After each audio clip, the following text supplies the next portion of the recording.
서론했었죠, 그쵸? 그래서 논리가 어떻게 구성되어 있는지 4개 요소 했었고, 그 다음에 이제 조심해야 되는 부분 한 거, 그 다음에 그거였죠. 하나님의 신비, 그쵸? 논리를 우리가 배움에 있어서 조심해야 되는 것과 또 궁극적인 또 의미죠. 하나님의 신비를 향해 나아가는 길이다. 라는 부분을 공부를 했었어요. 좀 기억나요? 대략의 내용은 그런 내용입니다. 다시 한번 책 읽어보시면 될 거고요. 자, 그 다음에 2장으로 넘어가 봅시다. 그래서 이제 개념에 대한 부분을 이제 들어갈 텐데, 개념에 대한 부분은 기본적으로 용어를 정의하는 내용이에요. 그러니까 특정한 우리가 무언가를 개념을 전달하려고 하잖아요. 그럼 어떻게 정의를 해야 우리가 원하는 내용이 전달될 수 있는가에 대한 내용이 개념에 대한 내용이거든요. 그래서 첫 번째 내용에 보면은 개념과 정의가 이렇게 붙어 나오는 거를 항상 볼 수 있습니다. 그래서 첫 번째 우리가 말하는 개념이라는 게 도대체 무엇이냐라고 하면은 정확한 정의는 이렇게 돼요. 하나나 두 개의 용어, 한 가지나 두 개의 용어로 정확하게 의미를 표현한 관념을 개념이라고 말하게 돼요. 그래서 여기 보시면은 하나의 개념은 다양한 단어로 표현할 수가 있어요. 그래서 소녀라고 하는 개념은 계집아이, 계집아이 욕 아니에요. 이거 순수 한국어예요. 오해하지 마요. 사내아이에 그냥 대비되는 말입니다. 자, 소녀라는 개념은 계집아이, 그 다음에 girl, 영어죠. 퓨엘라, 라틴어라는 다양한 단어로 표현이 되는 거예요. 그러니까 소녀라고 하는 개념을 표현하는 용어가 그쵸? 하나나 두 개의 용어잖아요. 용어가 여기만 봐도 몇 개예요? 하나, 둘, 셋이죠. 그쵸? 네. 그러니까 이렇게 표현할 수 있는 용어들을 사용을 해서 어떤 특정한 개념들을 이제 표현을 하는 거예요. 자, 이와 비슷하게 하나의 단어는 여러 개념을 가리킬 수 있다. 요거의 반대의 개념도 성립이 된다는 거죠. 그래서 사랑이라고 하는 용어는 어떤 개념을 가리킬 수 있냐면 용서나 평안이라고 하는 개념 두 개를 다 가리킬 수 있는 용어가 된다는 거예요. 그러니까 용서나 평안이라고 하는 것들을 정의할 때 사랑이라고 하는 용어가 둘 다 나타날 수 있다는 얘기죠. 그렇죠? 네, 그 의미를 이렇게 해놓은 겁니다. 그래서 중요한 거는 개념이란 건 무엇이냐? 이렇게 용어들을 사용해서 일정한 용어들을 사용해서 우리가 사용하려는 의미를 정확하게 표현한 것이 이제 개념이다가 되는 것이고요. 이렇게 정확하게 표현을 하려면은 뭐가 필요하냐? 재현아, 뭐가 필요하겠어요? 정의하는 게 필요하겠죠. 그렇죠? 네. 네, 누구는 이렇다, 누구는 저렇다라고 하는 부분들이 없어져야 정확한 거잖아요. 그렇죠? 네, 그래서 정의를 하는 부분들이 나옵니다. 그래서 정의란 무엇이냐라고 하면 개념의 의미를 부여하는 진술을 정의라고 해요. 여기 보면 개념이라고 하는 것도 사실 정의가 돼 있죠. 그렇죠? 하나나 두 개의 용어로 정확하게 의미를 표현한 관념을 말한다. 라고 하는 진술이에요, 이게. 네. 이 진술이 개념이라고 하는 부분을 정의를 해주고 있죠. 그렇죠? 개념이란 무엇이냐라고 했을 때 그 의미를 이렇게 정의해주는 이런 진술을 뭐라고 하냐면은 정의라고 얘기를 하는 거예요. 뭐 어려운 건 아니죠. 이런 내용은. 그렇죠? 네, 익히 알고 있는 내용이니까요. 자, 근데 토론할 때 개념을 어떻게 정의하느냐는 굉장히 중요하게 돼요. 개념 안에 중복된 의미가 숨어 있는데 그거를 제대로 정의를 하지 않고 토론을 진행하면 어떻게 될 것 같아요? 뒤죽박죽이 되겠죠. 뒤죽박죽이 돼. 누구는 A라고 하는 의미인 줄 알고 열심히 주장을 전개해 나갔는데 상대방은 B라는 의미로 알고 있어서 열심히 그걸 오해하는 상황이 벌어질까요? 안 벌어질까요? 벌어지겠죠. 그래서 그런 것들을 배제해 주는 거예요. 그러니까 개념 정의를 통해서 그런 것들을 잘 배제를 해주고 나서 토론에 들어가야 그렇게 엇갈리는 일들이 없겠죠. 그렇죠? 그래서 기본, 논리에서 토론의 기본을 얘기를 할 때 개념을 잘 정리해 주는 게 1번에 나오는 게 그 의미예요. 논리학에서는 일단 뭐 다른 모든 걸 다 젖혀놓고서라도 일단 개념 정의를 잘 할 수 있어야 된다. 그래야 논리를 잘 구사할 수 있다. 이 얘기가 되는 거죠. 자, 그래서 이제 정의의 목적과 종류를 살펴볼게요. 정의하는 그 방법이 이제 뒤에도 많이 나오는데 지금은 한 5가지 정도 얘기를 해줄게요. 그러니까 그 정의하는 이 방법이 어떻게 분류가 된 거냐면은 각각의 지향하는 목적이 있습니다. 그러니까 어떤 정의를 하려고 할 때, 뭐라고 해야 되나? 어떤 개념들을 그쵸? 나타내려고 할 때 이런 정의들을 사용을 하는데요. 첫 번째는 이제 관계를 보여주려고 하는 정의가 있어요. 네, 요거는 따로 이름은 없습니다. 논리학에서. 네, 관계를 정의하는 목적으로 어떤 개념을 정의하기도 하는데 이게 무슨 얘기냐라고 하면 이런 거예요. 자, 어떤 개념을 정의하면 그 개념은 자연스럽게 다른 개념과 어떤 관계를 맺고 있는지를 말해줘요. 그러니까 정의라고 하는 그 특징이 정의하는 순간 어떤 특징이 발생되냐면은 그 뜻이 확정되기 때문에 그 뜻과 연결되어 있는 다른 부분들과의 관계를 보여주는 그런 역할이 된다는 거예요. 그래서 예를 들어서 사람을 이성적인 동물이라고 정의를 합니다. 그러면은 그게 뭐예요? 이성을 갖고 있는, 그러니까 사람이라고 하는 존재는 이성을 갖고 있는 천사나 악마 같은 존재는 같은 부류라는 얘기가 되는 거예요. 그쵸? 네. 근데 반대로 곰이나 도마뱀 같은 존재와는 다른 부류, 사람은 다른 부류라는 사실을 함께 아울러서 말하게 되는 거예요. 그쵸? 이해돼요? 그러니까 사람은 이성적인 동물이라고 정의를 해요. 그러면 그 순간에 사람은 어디에 가까워져요? 천사나 악마 같은 쪽에는 가까워지고 곰이나 도마뱀 같은 존재는 어떻게 돼요? 관계가 멀어지게 되는 거죠. 그렇죠? 네, 그런 효과가 나타난다라는 얘기예요. 그래서 정의라고 하는 그 수행이죠. 그렇죠? 정의라는 것의 그 특징이 여러 개념을 연결해서 서로의 관계가 어떠한지를 보여주는 역할을 기본적으로 행해요. 그래서 여기에 대해서는 따로 명칭이 붙어 있지 않습니다. 이거는 정의의 기본적인 기능이 되거든요. 네, 뭐가 됐든지 하여간 정의하면 어떻게 된다는 거예요? 주변표의 다른 개념과 어떤 그 관계가 있는지를 보여주는, 그쵸? 그런 역할들을 기본적으로 한다. 그 특징을 이제 알고 넘어가면은 두 번째로 가면은 그리고 정의를 하게 되면은 어떤 특징이 일어나냐? 당연히 어떤 특징이 일어나겠어요? 뜻이 좀 모호한 부분들이 제거가 될까요? 안 될까요? 제거가 되겠죠. 예, 아까 우리 그 얘기했잖아요. 토론 얘기했잖아요. 그쵸? 그래서 어떤 개념이 A라는 뜻과 B라는 뜻을 같이 내포하고 있는데 정의할 때 요거를 배제를 안 해준 거예요. 그래서 열심히 토론을 하다 보니까 누구는 A라는 뜻으로 알아들어서 A라는 뜻에서 얘기를 하는데 누구는 B라는 뜻으로 오해를 해가지고 서로 엉뚱한 얘기로 갈 수 있잖아요. 그쵸? 네, 근데 정의를 해줄 때 이 용어는 우리가 토론할 때 B라는 의미에선 사용하지 않는다라는 의미가 들어가게끔 정의를 해주면 어떨까요? 그런 일이 없어지겠죠. 그렇죠? 그래서 네, 맞아요. 그래서 그 모호함을 제거해주는 역할을 하는 게 바로 정의라고 하는 거예요. 그래서 이러한 목적으로 수행하는 정의가 뭐냐? 모호함의 2가지 이상의 뜻이에요. A가 있을 수도 있고 B가 있을 수도 있고 C가 있을 수도 있어요. 근데 하나만 남겨두고 배제하는 겁니다. 그래서 의미를 한 가지로 확정하는 거예요. 토론할 때 많이 써요.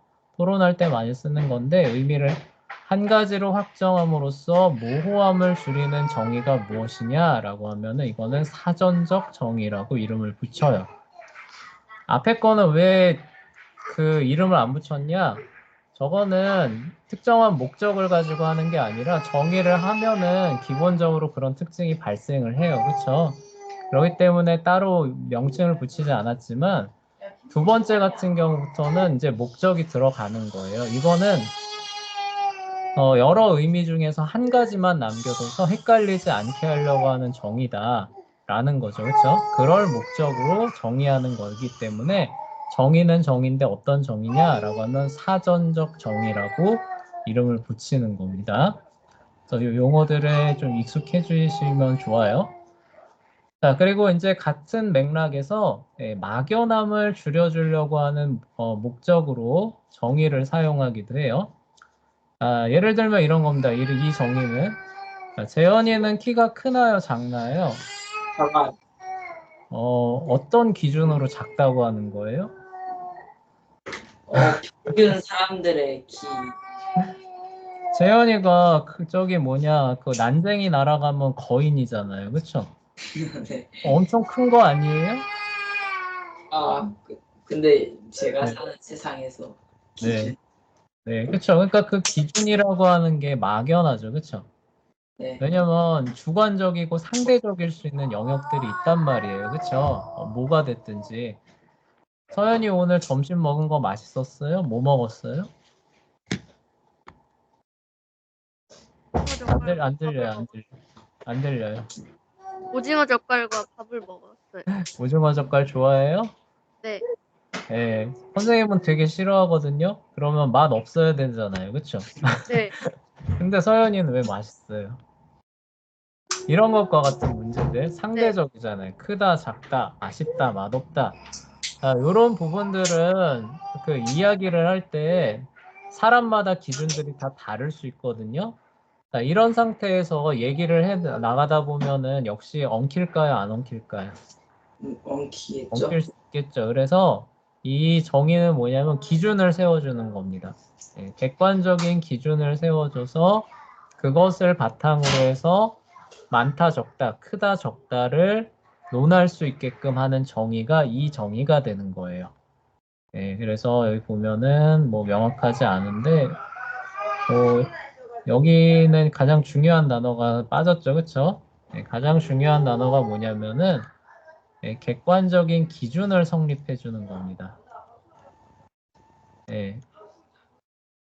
그래서 이것을 기준으로 각자가 갖고 있는 바들에 대한 그 상대적인 수치죠, 그렇죠? 그런 부분들을 통일시켜 주는 거예요. 그래서 하여간 자, 이런 종류의 정의를 뭐냐라고 하면은 계량적 정의라고 해요. 그러니까 양을 그렇죠? 양을 분명하게 정해준다라는 의미고요. 막연함을 줄이려고 하는 목적으로 쓰는 정의가 됩니다. 그러니까 사전적 정의는 뭐예요? 뜻이 많아요. 그러니까 상대적이어서 그 각자의 기준이 있는 게 아니라 이건 뜻이 많은 겁니다. 그렇죠? 하나, 두 개, 세 개, 네 개, 다섯, 여섯 개 있을 수 있어요. 그 중에서 한 개만 남겨둘 목적으로 하는 정의는 사전적 정의가 되는 것이고 이 계량적 정의는 뭐냐면 애초에 하나, 두 개, 세 개, 네 개가 아니라 애초에 그 상대적인 거예요. 그렇죠? 상대적인 것이고 그 주관적인 그런 영역에서 기준을 세워줘서 이제 비로소 비교가 가능할 수 있게 해주는 그런 것들을 이제 그 계량적 정의라고 따로 얘기를 하는 거죠. 자, 그리고 이제 네 번째는 이제 그 새로운 용어를 이제 확립할 목적으로 쓰는 정의가 있거든요. 재현이는 집에서 인터넷 할 때 뭐 켜서 해요? 컴퓨터를 켜서 하죠. 컴퓨터 말고도 할 수 있는 게 핸드폰이죠. 그쵸? 네. 핸드폰으로 인터넷 연결하려면 뭐 써요? 와이파이. 와이파이 쓰죠. 그쵸? 네. 근데 그 와이파이라고 하는 용어가 처음부터 있었을까요? 없었을까요? 없었죠. 없었죠. 그쵸? 기술이 근데 점점점 발달하면서 집안에서 그 인터넷 기기죠. 그쵸? 그 통신 기기를 연결해 줄 수 있는 통신 규격을 뭐라고 하자는 거예요? 와이파이라고 정의를 해준 거죠. 그쵸? 그래서 그것들이 사람들이 퍼져나가면서 와이파이라고 했을 때 어떻게 이제 알아들어요? 아, 집에서 이렇게 통신기기에서 알아듣는 거, 저기 이렇게 연결해서 쓰는 거구나, 라는 의미가 전달이 되죠. 그쵸? 네. 네, 그런 거를 이제 여기서 말하는 약정적 정의라고 얘기를 하게 돼요. 그래서 주로 새로운 기술들이나 전에 없었던 무슨 개념들, 지식들이 이제 나왔을 때 거기에 붙이는 이름들이 다 이 약정적 정의가 되는 겁니다. 요즘에 뭐 AI, 뭐 그다음에 가상현실, 뭐 VR, 뭐 이런 거 다 새로운 용어잖아요. 그쵸? 네, 그런 것들이 다 이 약정적 정의를 통해서 만들어진 용어가 되는 거예요. 이해돼요? 네. 네. 자, 그래요. 그럴 목적으로 정의를 한다. 가상현실이란 무엇이냐라고 했을 때, 예전에 없었던 거잖아요. 그래서 이러이러이러한 의미를 담는다라고 딱 정의를 해주면, 그 다음부터는 사람들이, 아, 그런 거구나, 그런 거구나라는 의미가 전달이 되죠. 그쵸? 예, 그런 목적으로 정의를 하는 게, 그러니까 전에 없었던 거예요. 약정적 정의는 전에 없었던 것인데, 새로 나오게 돼서 그 개념들을 새로 정립하는 거죠. 그쵸? 예, 그럴 목적으로 정의하는 게 약정적 정의다. 이런 내용이 되는 거예요. 그 다음에 넘어가 봅시다. 네, 4번까지 있죠. 자, 5번으로 넘어가 보면은, 자, 이론적인 개념을 설명해주는 이론적 정의가 있는데요. 이거는 이런 거예요. 예언아, 물의 화학식 뭔지 알아요? 네? 물. 물이요? 예, 우리가 먹는 물의 화학식 뭔지 알아요? 화학식이 뭐예요? 아, 화학식 아직 모르나요? 자, 물은 H2O라고 얘기를 네, 하거든요. 서연이 들어봤어요? 네, 공기는 O2잖아요. 네, 맞아요. 네, 이산화. 우리가 마시는 산소는 O2거든요. 자, 지금 서연이는 선생님이 말하는 걸 알아듣죠, 그쵸? 네. 근데 재현이는 이게 뭐예요? 처음 들어보는 거예요, 하죠, 그쵸? 네. 왜 이런 차이가 벌어질까요? 지식의 차이요. 어떤 지식의 차이일까요? 음, 아까 선생님이 뭐라 그랬어요? 화학식이라 그랬죠, 그쵸? 네. 네, 화학 이론에 대한 그 배경 지식이 있으면은 이런 정의를 알아들을까요? 못 알아들을까요? 알아듣겠. 알아듣겠죠. 근데 없으면 어때요? 못 알아. 못 알아들어요. 그쵸? 자, 보세요. 물은 H2O이다라고 됐지만 이거를 풀어서 써주면은 재현이도 알아들을 수 있어요. 이렇게 얘기할 수 있거든요. 물은 수소 원자 두 개가 산소 원자 한 개와 결합한 화합물이다. 아, 그런 거였구나. 네, H가 수소 원자였어요? 네, 수소 원자 두 개와 산소 원자 한 개란 뜻이에요. 그럼 아, 이제 산소는 O2다라고 하게 되면 이제 이게 무슨 의미인지 알겠죠? 산소가 두 개다. 산소 원자 두 개가 화학 결합을 해서 나온 화합물이 산소, 우리가 공기 중에서 마시는 산소란 얘기가 되겠죠. 그렇죠? 아, 그럼 자, 화학식에 대한 과학 지식이죠. 과학 지식이 들어가니까 갑자기 이 정의의 의미가 어때요? 알게 되죠. 알게 되죠. 그쵸? 네, 이런 거를 우리가 이론적 정의라고 얘기를 하게 됩니다. 그러니까 어떤 특정한 이론을 전달할, 그쵸? 목적으로 사용하는 정의가 이제 이론적 정의가 되고 과학의 영역에서 특히 많이 사용이 되겠죠. 그쵸? 그래서 이론을 알아야 이거를 의미를 이해를 할 수 있게 되는데 거기에 이제 부가에서 생기는 특징이 뭐냐라고 하게 되면은 이거를 긍정하게 되면은 거기에 그거를 바탕을 하고 있는 그 이론 역시도 긍정하게 되는 효과가 있는 거예요. 재현이가 방금 물은 수소 원자 두 개와 산소 원자 한 개가 결합된 화합물이다라고 했을 때, 아, 이해하고 받아들였잖아요. 그쵸? 네. 네. 그러면은 그 순간 재현이는 사실 뭐에 동의한 거예요? 저, 현대, 네, 물은 H2O. 네. 이게 사실 현대 화학 이론이잖아요. 그쵸? 네. 현대 화학 이론에서 물이 이렇게 구성되어 있는 것이다라고 얘기를 했을 때 거기에 동의하는 효과가 있는 거죠. 그렇죠? 네. 그런데 예를 들어서 자, 사람은 진화한 유인원이다라고 누가 얘기를 했어요. 네. 재현이 거기에 네, 맞습니다라고 할까요? 안 할까요? 하면 안 되죠. 안 하죠. 그렇죠? 왜 안 해요? 거기엔 거짓된 걸. 네, 진화라고 하는 잘못된 개념이 들어가 있죠. 그렇죠? 네. 네, 그러니까 거기에 대해서 받아들이게 되면 어때요? 자연스럽게 진화론도 받아들이게 되겠죠. 그렇죠? 네. 네, 그래서 이 이론적 정의라고 하는 거는 네, 그거를 긍정하고 받아들이게 되면 거기에 깔려있는, 기저에 깔려있는 이론 역시도 같이 받아들이게 되는 효과가 있는 게 이 이론적 정의예요. 그러니까 의미를 알려면은 이론을 알아야 되고 그 이론을 그 어느 정도 이해를 해서 동일하게 되면은 그 이론의 기본 전제죠. 그렇죠? 네, 그런 것들을 같이 동의하고 받아들이게 되는 효과가 있는 것이 이론적 정의가 되는 겁니다. 그러니까 그럴 목적으로 사용하는 게 이 이론적 정의가 되는 거예요. 자, 그리고 이제 마지막으로 설득적 정의라고 있어요. 자, 이거는 딱 이름만 들어봐도 어때요? 이 정의하는 목적이 뭐에 있을 것 같아요? 다른 사람을 설득하는. 설득하려고 하는 정의가 바로 이 설득적 정의입니다. 이거는 뜻을 명확히 하려는 목적이 없어요. 네, 애초에 없습니다. 뜻을 명확히 하려고 하기보다는 상대방을 설득하려는 상대방의 태도나 인식의 변화를 줄 목적으로 하는 그런 정의가 되는 거예요. 그래서 여기 이제 낙태에 대한 설득적 정의 세 가지가 나오는데 낙태가 뭔지는 알죠, 그렇죠? 네.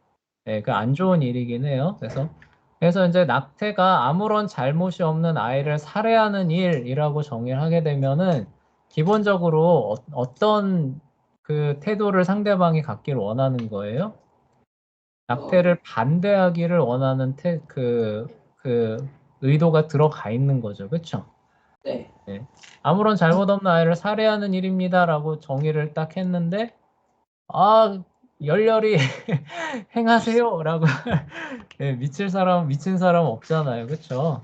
네. 그러니까 이런 정의는 기본적으로 낙태는 안 좋은 것이다라고 하는 것을 상대방한테 그 전달하기 위한 의도가 들어가 있는 거죠. 그렇죠? 네. 그리고 우리는 이제 성경의 가치관을 믿고 살아가는 사람들이기 때문에 이러한 정의가 크게 뭐 그 거부감이 없어요. 그렇죠? 왜냐하면 우리는 이미 그런 태도를 갖고 있기 때문에 하지만 하나님을 안 믿는 사람들, 특히 좌익 이념을 따르는 사람들한테 이런 얘기를 하게 되면 어떻게 될까요? 반대를 하겠죠. 바로 반대 얘기 나옵니다. 그래서 페미니스트죠. 여성운동가는 그러면 곧장 아니야! 뭐예요? 낙태는 여성이 자기 몸을 스스로 통제할 자유권, 자주권을 행사하는 거야. 이렇게 나오는 거죠. 그렇죠? 네. 그러니까 쉽게 말하면 이런 거예요. 우리가 머리 기르면은 머리 자르잖아요. 그렇죠? 네. 머리 자르려고 하는데 누가 와서 아니 어떻게 살아있는 머리를 자르지 마! 막 이러면 어때요? 야, 네가 내 머리 나고 자랐는데 뭐 보태준 게 있다. 참견이야. 내 머리 내가 내 맘대로 자르는데 이렇게 나오는 거죠. 그쵸? 네. 네, 그렇게 얘기하는 거예요. 그러니까 그 페미니스트들의 정의, 낙태에 대한 정의를 그 살펴보면은 뭐예요? 여기에 감나라 배나라라고 하는 거는 남의 자유를 침해하는 것이 아주 나쁜 행동이다. 그쵸? 네, 그런 견해와 그쵸? 태도가 들어가 있는 거죠. 시각이 들어가 있는 거예요. 네. 네, 그럴 목적으로 사실 그렇게 정의를 하는 겁니다. 네, 그러면 이제 두 쪽에서 막 싸울 거 아니에요. 근데 세상을 보면은 한 30%는 이렇게 보수적 성경적 사고관을 가진 사람이고 또 30%는 이제 인본주의적 세속적 가치관을 갖고 있으면은 나머지 한 30%는 어떠냐면은 그냥 그 중간지대에 있거든요. 그러니까 네. 그 사람들은 이렇게 생각해요. 그 뱃속에 있는 태아 생각하면은 낙태가 나쁜 것 같기는 한데 그 원치 않는 임신을 한 그 여자가 그거를 계속 낳고 평생 그 아이에 매여 살게 하는 그런 것도 좀 아닌 것 같다. 이제 이렇게 생각하는 사람이 또 한 30% 되거든요. 예, 네. 그래서 거기서 이제 좀 왔다 갔다 하는 이제 그런 사람들이 있는데, 예, 그런 사람들은 이제 이렇게 정의하기를 이제 선호합니다. 그러니까 긍정과 부정의 의미가 아예 싹 빠진 정의를 선호를 해요. 그래서 뭐예요? 임신 종결. 여기에는 살인이라는 의미가 들어있어? 안 들어있어요? 안 들어있어요. 안 들어있죠. 그리고 반대로 자유에 대한 침해 이런 의미가 들어있어? 안 들어있어요? 안 들어있어요. 안 들어있죠. 그냥 무미건조하고 단순하게 임신을 했었는데 그게 끝나는 거 이렇게만 정의하는 거죠. 그렇죠? 네, 그렇게 하면은 이제 양쪽에서 그쵸? 예, 그 싸움이 안 벌어지기를 바라는 거죠. 중도주의자들 그쵸? 예, 그렇게 어쨌든 자기의 그런 생각과 태도들을 반영해서 상대방한테 영향을 주려는 목적으로 하는 정의가 설득적 정의라고 얘기를 하게 됩니다. 이렇게 이제 오늘은 정의의 목적에 따른 정의의 종류를 크게는 지금 5가지죠. 그쵸? 왜냐하면 한 가지는 첫 번째 거는 기본 기능이잖아요. 그쵸? 예, 네. 그래서 빼고 각각의 목적에 따른 5가지 정의법을 우리가 공부를 한 거예요. 자, 첫 번째는 정의를 했더니 양쪽의 관계가 보여주는 일들이 보여진다더라. 그래서 이거는 명칭이 따로 있어요? 없어요? 없어요. 자, 그리고 두 번째는 뭐예요? 토론해 봤더니 어떤 한 용어 개념에 여러 가지 뜻이 있어가지고 서로 오해하는 거죠. 그쵸? 토론하다 보니까 난 얘가 A라고 말하는 줄 알고 열심히 반응했는데 나중에 알고 보니까 B예요. 그쵸? 예, 그러면은 지금 헛짓한 거잖아요. 그쵸? 그래서 의미를 하나로 먼저 만들어줘야겠다. 자, 이럴 목적으로 정의하는 거는 뭐예요? 재현이? 사전적 정의. 사전적 정의입니다. 그쵸? 그 다음엔 또 뭐예요? 애초에 어떤 대상이 상대적이거나 주관적인 거예요. 그쵸? 오늘 먹은 거 맛있어. 누가 키가 커, 작아, 예뻐, 잘생겼어. 이런 거 있죠. 그쵸? 예, 그런 부분에 있어서는 다양한 의견, 엇갈림들이 나오니까 객관적인 기준을 그쵸? 세워줘서 비교를 할 수 있게 해주는 그런 정의가 필요해요.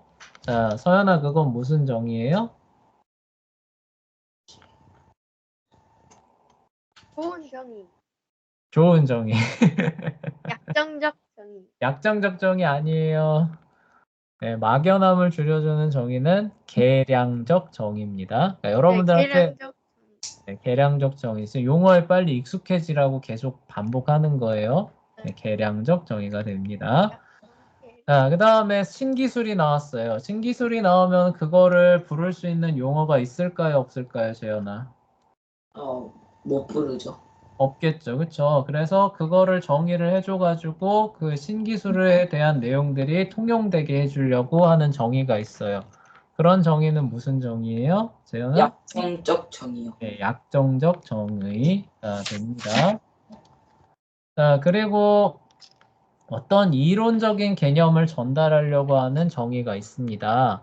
네, 이거는 문제 자체에 답이 나오죠. 자, 서연아, 이건 무슨 정의예요? 이론적 정의. 이론적 정의죠. 그쵸? 그래서 물은 H2O다 라고 했을 때 화학의 지식을 화학 이론의 지식을 전달할 목적으로, 그쵸? 정의를 한 거죠. 그쵸? 네, 물은 H2O다 라고 했을 때 뭘 말하고 싶은 거예요? 수소 원자 2개와 산소 원자 1개가, 그쵸? 나중에 공유결합도 배울 거예요.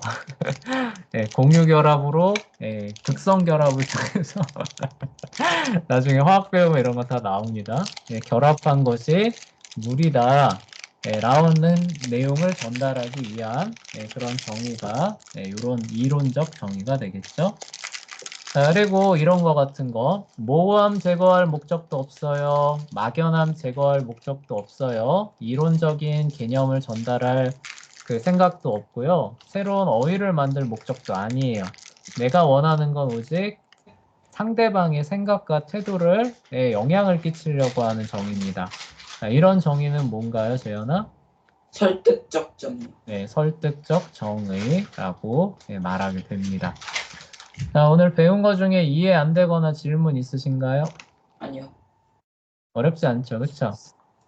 근데 설득적 정의가 네, 그러니까 남을 설득하기 위해서 네. 다른 사람한테 영향을 끼치는 거예요. 어떤 견해나 태도에 영향을 끼칠 목적으로 하는 정의가 되는 겁니다. 부정적이 됐든 긍정적이 됐든 영향을 끼치려고 하는 정의가 되는 거예요. 근데 옆에 보면 그 텔레비전에 설득적 정의를 쓰라고 돼 있는데 만약에 텔레비전에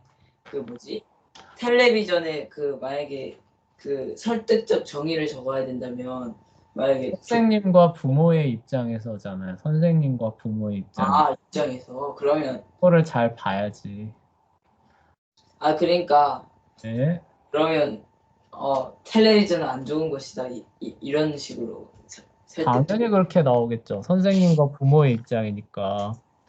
야, 근데 어린아이의 입장에서 텔레비전을 정의하면 어떻게 될까요? 네모난 검은 나의 영원한 친구, 뭐 이런 식으로, 낭만적이네요. 네, 뭐 하여간 그런 식으로 나오겠죠, 그렇죠? 더 없는 친구, 뭐 이런 식으로. 하여간 그거는 이제 숙제에 대한 것이고요. 네, 여러분들이 숙제 해오시면은 다음 시간에 요거 맞춰 볼 거예요, 그렇죠? 네, 그래서 하시면서 모르는 거 있으면은 그 채팅창에다가 남겨주세요. 그럼 선생님이 보고 답변 달아 놓을게요. 근데 뭐 먼저 질문하기 전에 먼저 여러분들이 책에서 답을 최대한 찾아보고 고민을 먼저 해보세요. 그렇죠? 네, 그러다가 도저히 안 되는 것들 남겨주시면은 선생님이 좀 도와주도록 하겠습니다.